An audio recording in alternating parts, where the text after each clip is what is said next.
In this video, we will discuss an example related to joint variation, and I have an example that is example is if y varies, if y varies directly directly as x cube and inversely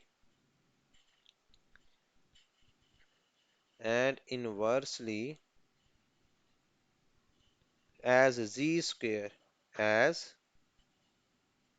z square and t।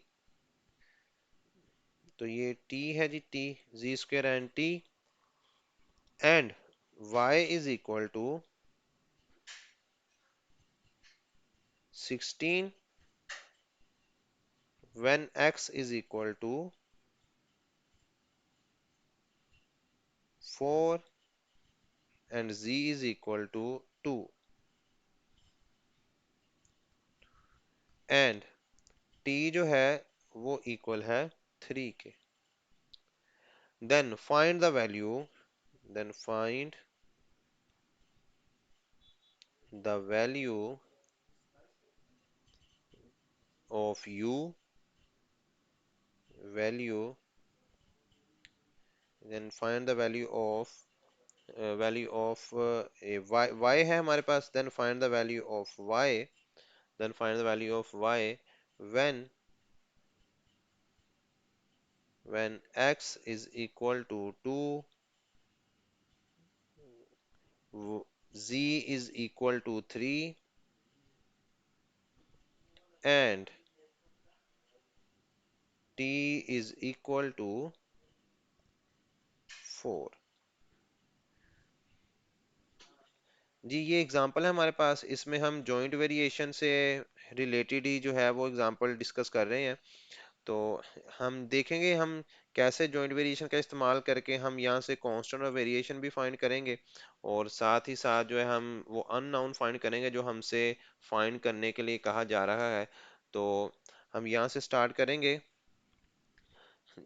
ये जो statement है इसी को हम mathematical form में लिखेंगे। देखें y varies directly as x cube, हम यहाँ पे लिखते हैं y, ये जो सॉल्यूशन स्टार्ट कर लेते हैं हम यहाँ से y varies directly as x cube. तो y जो है वो x क्यूब के डायरेक्टली प्रोपोर्शनल है, तो हम इसको इस तरह से लिखेंगे y is directly proportional to x cube and inversely as z square and t। देखा है z square और t के इनवर्सली प्रोपोर्शनल है, तो यानी अगर हम लिख लें y is inversely proportional to 1 over z square t। तो अगेन हमने इसको क्या लिखा है, z स्केयर और t के इनवर्सली प्रोपोर्शनल है, तो हमने इसको इस तरह से लिख लिया। अब हम इनको कंबाइन कर देंगे। देखिए इनको कंबाइन कर देंगे, जब इसको हम कंबाइन करेंगे होगा y, उसके बाद हम लगाएंगे साइन ऑफ प्रोपोर्शनैलिटी, ये है जी साइन ऑफ प्रोपोर्शनैलिटी, और उसके बाद इनको कंबाइन करेंगे तो एक्स क्यूब का डायरेक्टली है प्रोपोर्शनल, ये ऊपर आएगा नोमिनेटर में, इनवर्सली प्रोपोर्शनल जी स्क्वायर टी के हैं ये डिनोमिनेटर में आएंगे जी स्क्वायर इनटू टी। इसको आप इस तरह से भी देखें, वाई स्क्वायर को जी और टी में है ना, तो आप लिख सकते थे जी स्क्वायर को सेपरेट और इस तरह से इसको टी को इस तरह सेपरेट भी कर सकते थे, लेकिन जब हम इसको इसके साथ जोड़ेंगे तो अगेन वही आएगा, तो इसलिए हम जो है वो इन दोनों को ये कंबाइन करेंगे आसानी के साथ इस तरह से। अब हम यहाँ पे प्रोपोर्शनैलिटी का साइन जब रिमूव करेंगे तो हमारे पास कोई के आएगा कांस्टेंट और ये वाली वैल्यूज एज इट इज ही आ जाएंगी, एक्स क्यूब यानी जी स्क्वायर और टी, तो ये होगा x cube over G square T. अब यहाँ पर हम k की वैल्यू पहले फाइंड करेंगे, और k की वैल्यू हम कैसे फाइंड करेंगे, देखें यहाँ पे हमें कुछ वैल्यूज गिवन है।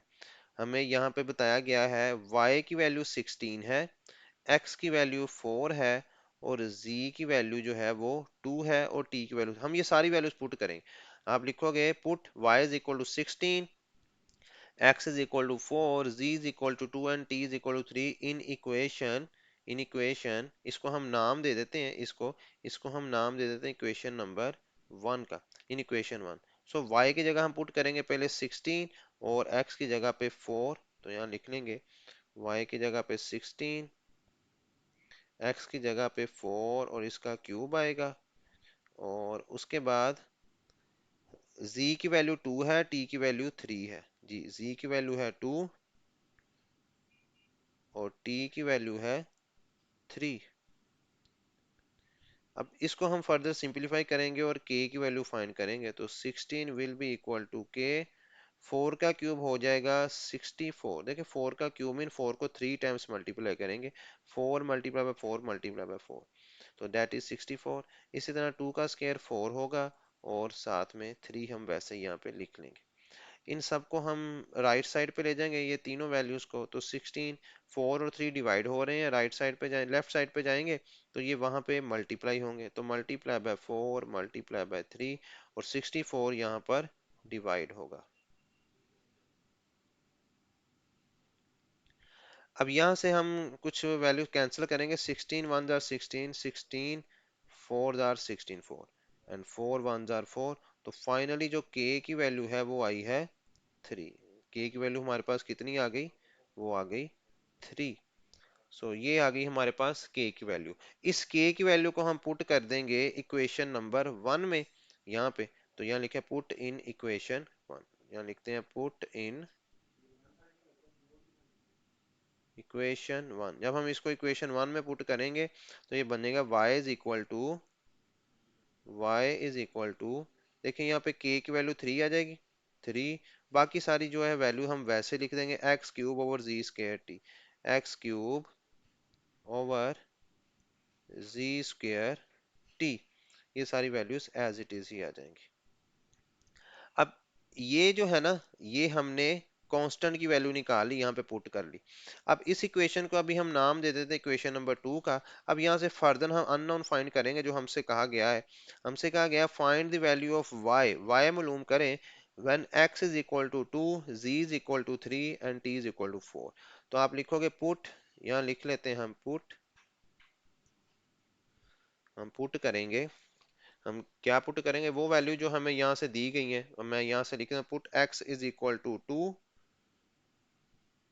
z is equal to 3 and t is equal to 4। ये सारी वैल्यू हम इसमें पुट करेंगे, so equation will become y is equal to 3, x की जगह पे आएगा 2 होल का क्यूब ओवर z का स्क्वायर मीन 3 का स्क्वायर और t की जगह हमारे पास आ जाएगा 4। अब फर्दर इसको सिंपलीफाई करेंगे, 3 एज इट इज 2 की पावर क्यूब मीन 8 हो जाएगा ओवर 3 का स्क्वायर 9 होगा इंटू 4 एज इट इज ही आ जाएगा। अब यहाँ से हम कुछ कैंसिल करेंगे वैल्यूज को, 4 वन जार 4, 4 टू जार 8 होगा। इसी तरह हमारे पास 3 वन जार 3 एंड 3 टू जार 9, सॉरी ये 3 थ्री जार 9, ये 3 थ्री जार 9 होगा हमारे पास, क्योंकि 3 जार 9 होगा, 3 थ्री जार 9। तो यहाँ पे आपके पास ऊपर वैल्यू बचेगी 2 और डिनोमिनेटर में आपके पास बचेगा 3। तो ये y की वैल्यू जो है ना, ये इसके इक्वल आएगी आपके पास।